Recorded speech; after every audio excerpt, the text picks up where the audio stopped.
Спор вреден 22 милиони евра, низ арбитражна постапка одобрена од Комората во Париз, се води за новата зграда на клиничката болница Штип, а изведувачот бара 5,5 милиони евра компензација за еднострано раскинатиот договор од страна на владата.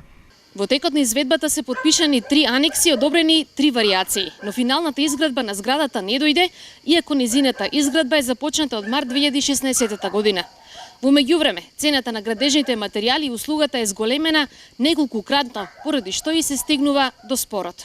Изведувачот доставил барање за промена на единични цени согласно променетите услови на пазарот и корекција за цена со проценета вредност на предложената варијација, но тие не биле прифатени. Поради откажан заем, владата го задолжила Министерството за здравство да предложи начин за склучување на предлог варијација согласно Законот за јавни набавки. Стои во ревизорскиот извештај за клиничката болница Штип.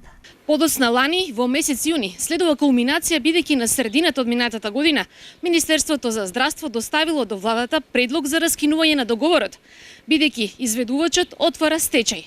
Се предлага раскинување на договорот поради истек на рок и неисполнување на обврските и активирање на банкарските гаранции од речиси 5 милиони евра. Министерството во соработка со Бирото за јавни набавки треба да изготви нова тендерска документација за завршување на објектот, за што потребни се 30 милиони евра.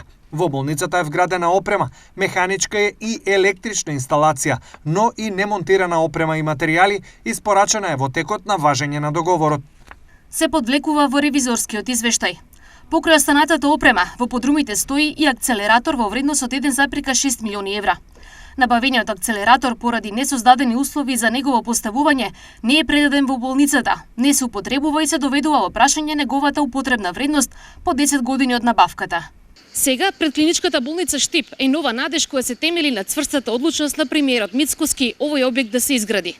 На одлука на арбитражниот суд нема да се чека, а тендерот би се распишал уште од септември.